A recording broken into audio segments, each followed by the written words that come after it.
સુરત સહિત દક્ષિણ ગુજરાતમાં હીટવેવની આગાહી કરવામાં આવી છે। સુરત મહાનગરપાલિકાનું આરોગ્ય વિભાગ સજ્જ બન્યું છે। તમામ હેલ્થ સેન્ટર ઉપર ડોક્ટરોને સ્ટેન્ડ બાય પર રાખવામાં આવ્યા છે। સુરત દરિયા કિનારે વસેલું હોવાથી તાપમાન 2 ડિગ્રી વધે છે। હવામાન વિભાગની આગાહી 3 દિવસ હીટવેવની આગાહી કરવામાં આવી છે।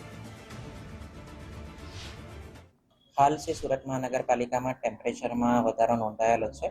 એને ખાસ કરીને सूरत महानगरपालिका द्वारा तमाम शहरीजनों ने अपील કરવામાં આવે છે કે જો અનિવાર્ય સંજોગો ના હોય તો બપોરના સમયે 12 થી 4 દરમિયાન નીકળવાનું ટાળવું જોઈએ। જો અનિવાર્ય સંજોગોમાં નીકળવું જ પડે એવું હોય તો સાથે પાણી અને લીંબુ શરબતની સાથે લઈને નીકળવું, જેથી સમયાંતરે આપ પાણી પી શકો અને પોતાના જે બોડી છે એનો હાઇડ્રેશન મેન્ટેન રાખી શકો।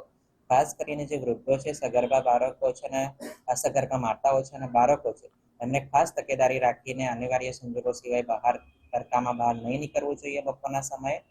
અને જો કોઈ પણ વ્યક્તિ છે કે જેને ગભરામણ થાય છે, ચક્કર આવે છે, શરીર દુખે છે, તો એવા સંજોગોમાં નજીકના શહેરી આરોગ્ય કેન્દ્ર અથવા તો કોઈ પણ હોસ્પિટલોનો તાકીદે સંપર્ક કરવો, જેથી સમયસર સારવાર મળી શકે અને જે આના હીટ સિંકો કે હીટ સ્ટ્રોકને કારણે જે કોમ્પ્લિકેશન્સ થતા હોય એને આપણે અટકાવી